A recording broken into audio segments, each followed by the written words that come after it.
Momentos de Bizila, as suas dicas de filmes, séries, quadrinhos e discos. Fala, meu povo! 2026, muito bem, estamos aqui de volta ao nosso canal do YouTube do Imaginas Pega no Olho. Eu queria aproveitar para falar sobre um assunto que eu vi muito em voga no noticiário musical, o tema deste assunto, né? Ao longo das últimas semanas. Eu achei que seria interessante compartilhar algumas visões com vocês sobre algo que eu tenho uma proximidade considerável, que é de fato aqui, ó, Charlie Brown Jr. Não sei se vocês viram nas últimas semanas, além dos direitos do nome Charlie Brown Jr. terem sido perdidos, principalmente para produtos licenciados, como essa camiseta, por exemplo, pelo filho do Alexandre Abrão, o Chorão, e pela viúva dele, né? A gente teve um momento, um desses posts que viralizam no Threads. Sabe o que é o Threads? O Threads, o Twitter do Instagram? Pois é, que é um poço de chorume, igual o Twitter, assim, não tem muita diferença não, tá? Mas enfim, o Threads teve um post que viralizou por lá, que é um daqueles posts, inclusive, que as pessoas começaram a fazer Ctrl-C, Ctrl-V, Twitter, né? Enfim, mesmo esquema. Começaram a colocar pra frente como se fosse o conteúdo que elas mesmas tinham criado, porra nenhuma, era só uma cópia, mas o papo era, abre aspas, por que tanta gente dá bola, endeusa o Chorão se o cara era um puta de um arrombado? Fecha aspas. E aí uma pessoa respondeu embaixo, abriu a caixa de Pandora, foi comentar a respeito da Taylor Swift brasileira, agora aguenta que vai chegar todo mundo aqui como se fosse um enxame de abelhas para te detonar. E o que eu achei interessante é que eu vi muita gente compartilhando muitas histórias de bastidores a respeito dele. Bom, já falei aqui algumas vezes, com muito orgulho, eu sou de Santos também, nasci em Santos, morei lá a maior parte da minha vida. Quando comecei a trabalhar com comunicação, comecei a trabalhar aqui em São Paulo, primeiramente ainda morando lá, pegando ônibus fretado todos os dias, aquela história toda, até que em um determinado momento, com uma mudança da minha vida, eu me separei, né, do meu primeiro casamento e vim morar em São Paulo. Mas eu sou uma pessoa absolutamente apaixonada pela minha cidade, o tempo todo tô lá de volta, sempre que posso e tal. É engraçado porque eu não cruzei com o Chorão muitas vezes, porque eu sempre fui desse rolê da música, apesar de não tocar, estava sempre bastante envolvido com amigos que tinham banda, namorada que tinha banda, enfim, ia em um monte de show de banda cover e banda autoral, shows pequenininhos, né, nos picos mais metal, às vezes misturava um pouquinho com punk, aqueles com punk barra hardcore, né, tal. E eu cruzei muitas vezes, não só com o Chorão, mas com os outros caras do Charlie Brown, mas eu nunca assisti um show do Charlie Brown Jr. lá em Santos. Eu tive a oportunidade de ver o Charlie Brown Jr. 2 vezes ao vivo,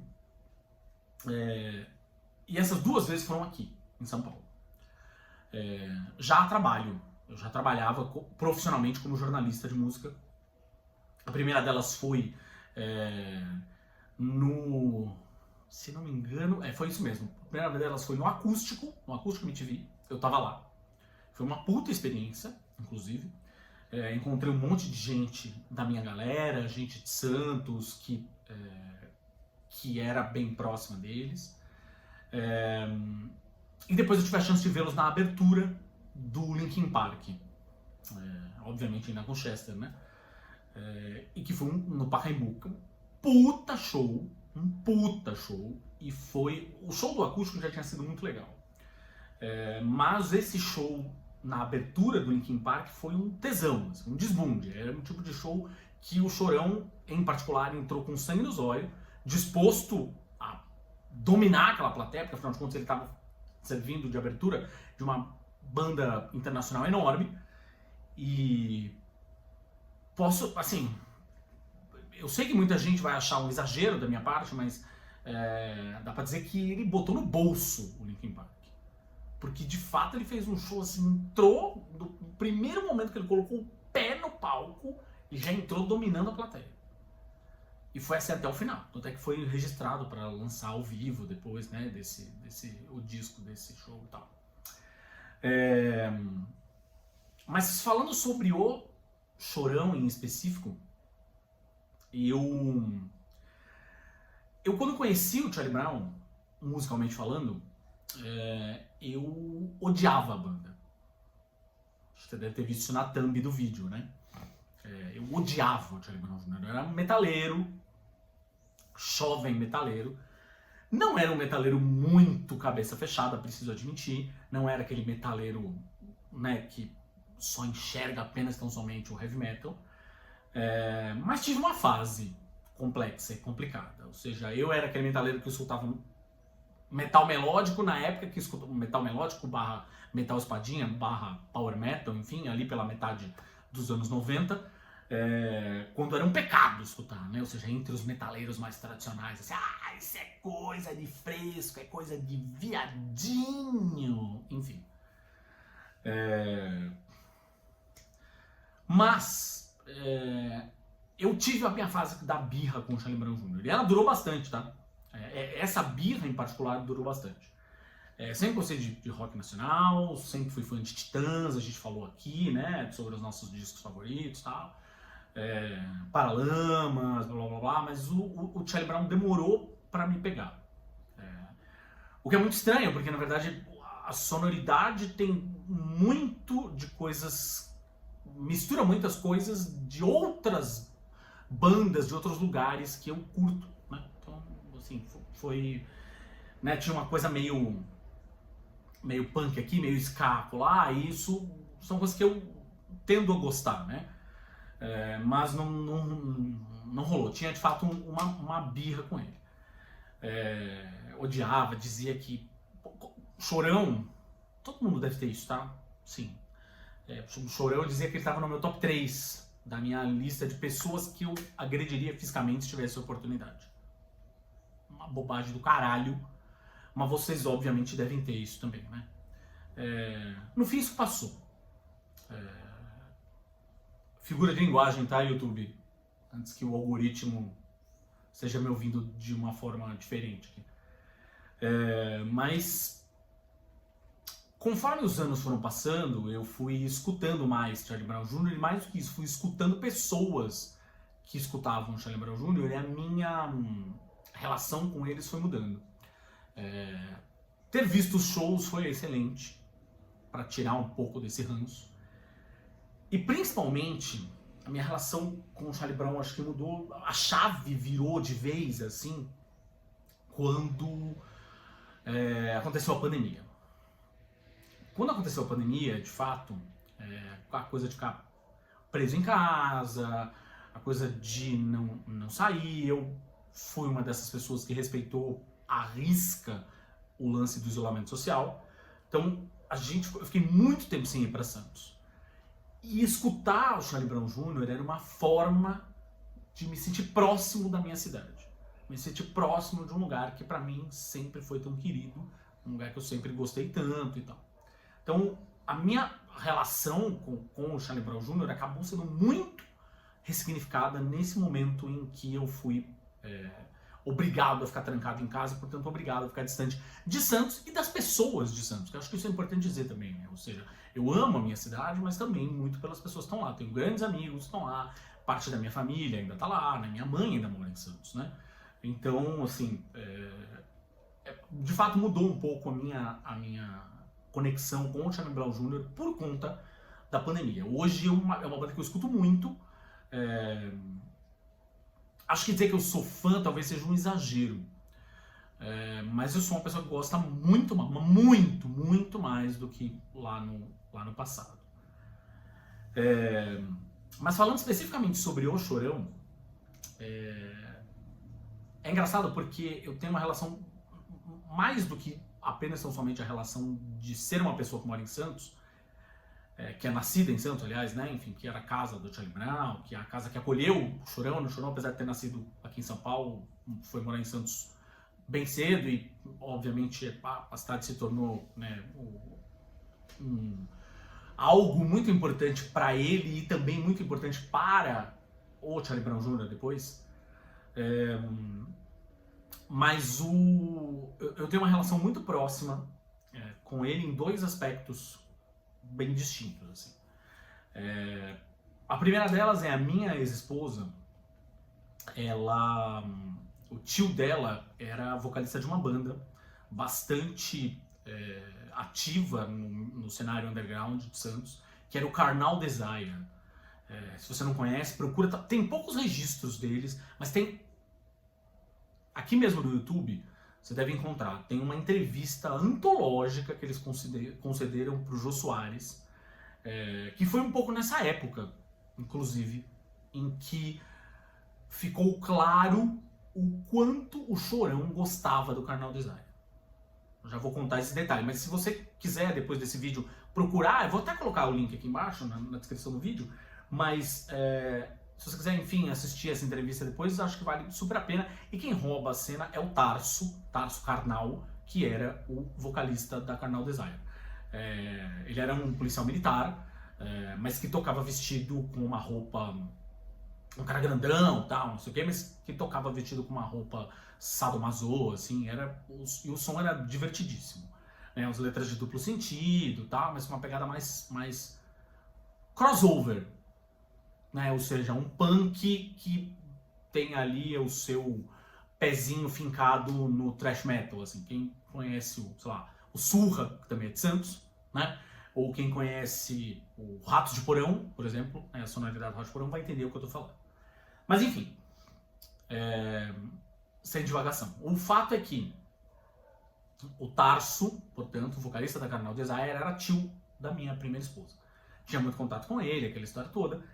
E o Chorão amava o Carnal Desire. O Tarso já tinha me contado. E aí, em um certo momento, quando teve o Acústico MTV, rolou uma coletiva de imprensa aqui em São Paulo. Eu fui na gravação do Acústico, mas na coletiva eu não consegui ir. E aí eu tive que pautar uma menina da equipe para ela ir no meu lugar, porque tinha uma outra pauta importante, a gente teve que se dividir, né, e tal. A equipe era pequena. E aí ela falou, mas o que eu pergunto? Eu falei, peraí, eu te ajudo a montar as perguntas aqui. E uma das perguntas foi provocativa, falando sobre o Carnal Desire. Foi pra lá, ela voltou pra cá.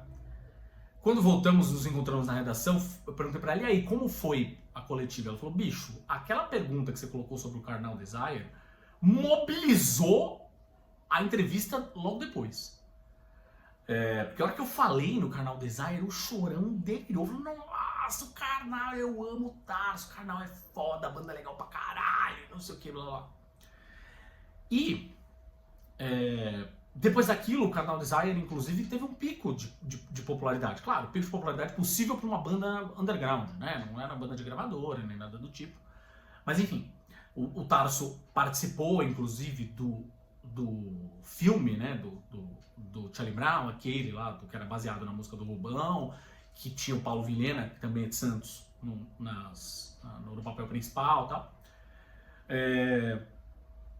Mas uma coisa que eu acho que é importante falar é que, assim, tem algo que as pessoas foram descobrir só depois que o Chorão morreu. O Tarso faleceu antes dele. O Tarso tinha uma série de doenças, de problemas de saúde. Talvez um dos mais graves fosse a diabetes, que ele acabou cuidando muito pouco e muito tardiamente. E ele... Todas as questões de saúde... Nunca foi um cara com grana, né? Enfim. Músico, era um policial militar com um salário bem apertado. E músico como músico, vocês imaginam, músico independente, vocês imaginam o quanto ele ganhava, né? Nada.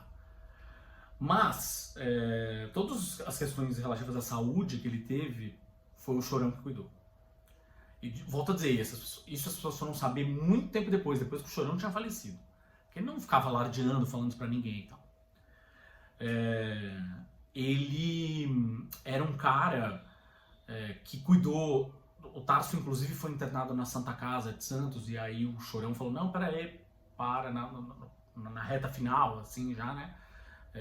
Não vai ficar na Santa Casa não, vai ficar no hospital particular, eu cuido, eu pago, e não sei o quê. Então, assim, era um cara muito querido pela família ali do Tarso. E a gente ficou sabendo dessa história, e falou, olha só.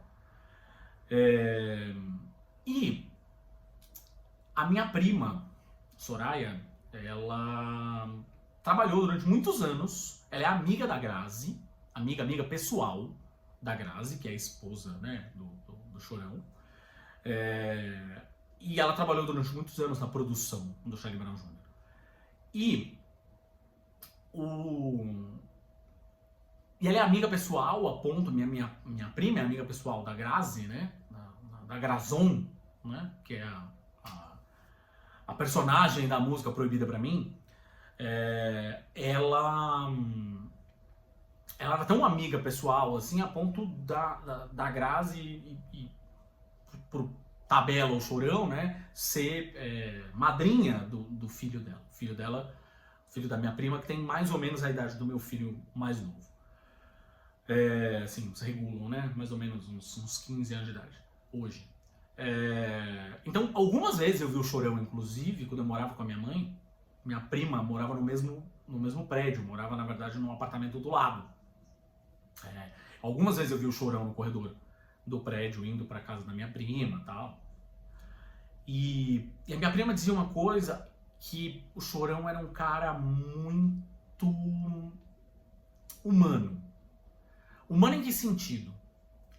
Ele era um cara que, tal qual esse exemplo que eu dei agora do Tarso, né, ajudava muita gente. Não era o único, ele ajudava a gente pra cacete. Sem pedir os louros, sem pedir crédito, sem pedir pra aparecer na imprensa, né? Mas, ao mesmo tempo, ele também era um cara capaz de fazer tranquilamente coisas como ele fez com o Marcelo Camelo. De enfiar um soco na cara. Você pode estar aí dando risada e falando, Marcelo Camelo mereceu, não sei o que, mas o ponto não é esse. O ponto é que, de fato, né, tinha momentos em que ele era um puta de um escroto também. Né? Ou seja, ele era um puta cara legal um lado, um puta de um escroto no outro.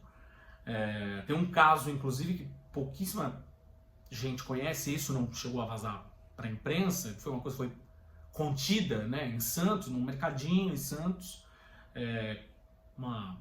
aquelas gôndolas, né, as prateleiras mais baixinhas, assim, né, e aí ele tava lá, porque também era um cara que tentava, pelo menos, né, manter depois que o Charlie Brown estourou, era muito difícil, mas ele tentava manter uma coisa da normalidade ali, né, de estar no dia a dia mais tranquilo, né, com sair para ir na padaria, no mercado e tal.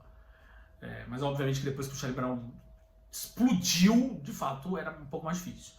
Mas ele estava fazendo compras num mercadinho desse, e aí um cara do outro lado do balcãozinho ali, da prateleira, aliás, né, na prateleira do lado, assim, viu que era ele e gritou, aí Chorão, o Ruge é uma banda melhor que o Charlie Brown Jr., uma coisa nessa vibe, assim. Ruge maior que Charlie Brown Jr., qualquer coisa assim. E aí o Chorão não deveria estar num bom dia, ficou puto, pulou por cima da gôndola, derrubou tudo pra cima do cara, aquela história toda, puta confusão, enfim. Complexo. Ele era por isso que quando a minha prima dizia que ele era humano, eu acho que ela tava com a plena razão, assim, porque da mesma forma que ele era capaz de ser um anjo com alguém, ele era com muitos alguém, né, enfim, ele era capaz de ser um demônio com outras. Ele era como eu e você. Ou seja, da mesma forma que a gente tem dias que a gente tá bem, dias que a gente tá mal, tem pessoas que a gente ama e vai defender até o fim da vida com unhas e dentes, tem pessoas que a gente odeia, que se a gente visse na rua, a gente ia passar uma rasteira pra pessoa tropicar e cair com os dentes na guia. Cara, é isso. Uma pessoa, um ser humano complexo, cheio de camadas, cheio de questões, né? Eu tive a chance de conversar com na CXP 2019, se não me engano, foi 2019. que foi a última antes da pandemia, né? Eu tive a oportunidade de conversar com o diretor do documentário, lá do Marginal Alado, né? Que vai ser o diretor, um dos diretores, né? Do filme, agora ficcional, filme, né, com atores, né? Que é o filme que vai sair ainda esse ano lá, que é o Chorão, Só os Loucos Sabem e tal. E na época, quando eu conversei com o diretor, enfim, não era amigo pessoal do Chorão, teve contato com ele por muitas fontes, mas não necessariamente era amigo, teve a oportunidade de conhecê-lo, mas não necessariamente era amigo pessoal. Só que uma coisa que ele disse foi assim, esse é um cara que lutou muito contra si mesmo. Tinha uma série de questões, uma série de problemas que por vezes ele não conseguia lidar. E esses problemas foram ganhando corpo, crescendo, se refletindo no uso de drogas e chegando até onde a gente sabe muito bem que chegou. Por mais que tivesse gente em torno dele tentando ajudá-lo, a Grazi sendo a principal delas, né? Enfim, mas tem uma hora que a pessoa também precisa querer ser ajudada. E acho que ele queria, mas ao mesmo tempo não queria e tal. Complexidades, né? Ou seja, uma pessoa de fato bastante complexa.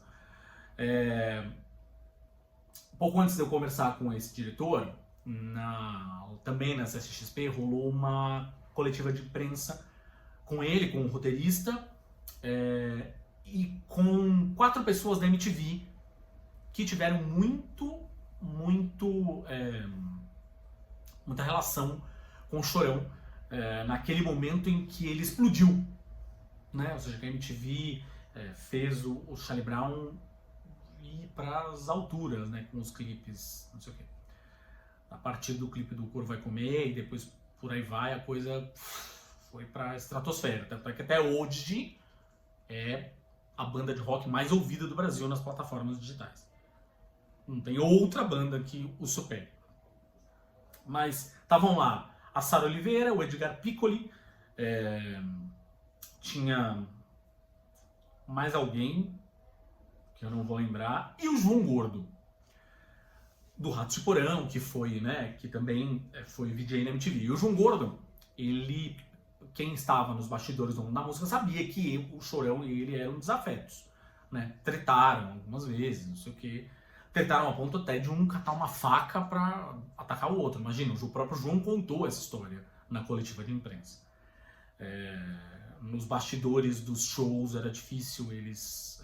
dos shows e das premiações, né? Era difícil eles se cruzarem sem rolar umas faíscas e tal. Mas o João contou que em um determinado momento isso se foi. Em um determinado momento eles não se tornaram melhores amigos, mas se apaziguaram. E aí o Chorão disse, caralho, porra, o Ratos é uma banda que é importante pra caralho na minha vida, na minha formação, eu tinha pegado os discos, jogado fora, porque eu te odiava, e não sei o quê, e blá blá blá. De novo, uma pessoa humana, né? Eu quis contar um pouco disso aqui porque é muito fácil, na verdade, a gente colocar as pessoas, de novo, né? Criar essa dualidade de anjos e demônios, né? O cara é 100%, claro, existem sim pessoas que são 100% arrombadas e essas que a gente quer que se fodam. Mas é muito fácil a gente colocar as pessoas nesses patamares, nessas caixinhas, né, de anjos e demônios e tal. Tipo, nem todo mundo é a Madre Teresa de Calcutá, nem a própria Madre Teresa de Calcutá era a Madre Teresa de Calcutá, vamos combinar, procure. Mas esse era um cara, esse comentário aí que eu falei no começo do vídeo, que tava no Threads e tal, o que eu achei legal foi que eu deixei um pequeno testemunhal ali, mas eu vi muitas pessoas deixando testemunhais similares, assim, tipo, eu era hold e cruzei várias vezes com o Chorão, ele foi um cara muito legal, não sei o quê, mas teve uma vez que ele ficou puto com fulano de tal e fez um puta chilique, deu um puta estresse, quase rolou briga, quase saiu na mão. Ou seja, volto a dizer, ser humano. Um dos meus ídolos pessoais, o André Matos, já falei sobre ele aqui, inclusive talvez até role algum vídeo a respeito dele especificamente. Mas um dos meus ídolos pessoais, que é o André Matos, vocalista original do Angra, do Xamã, do Viper, né? Vocalista original do Viper, não sei o quê. O André Matos era, por exemplo, e eu tenho muitas histórias com ele também, muitas conexões com ele, enfim. É por isso que eu falei que acho que deve rolar um vídeo em algum momento, mas o fato é que o André Matos, por exemplo, era conhecido como um lorde, como um gentleman, né? Um cara super querido, um cara super... Mas, se você assiste aos documentários gravados pelo Anderson Bellini, que já tem 2, né? E a promessa é que a terceira e última parte, que cobre o período do Xamã e carreira solo, sai ainda esse ano. Estamos aí torcendo, apoiem vocês, porque é um, né, documentário independente, apoiem para acontecer. Mas os documentários mostram que, óbvio, ele também era um puta cara genioso. Né? Ou seja, um puta cara meticuloso, detalhista, não sei o quê. E que também arrumava treta por conta disso. Né? Ou seja, então, puta, nem todo mundo é só uma coisa ou só outra. Eu não sou, você que está assistindo não é. Pode estar dizendo que é. Mas pergunta para seus amigos, pergunta para a sua família. Né?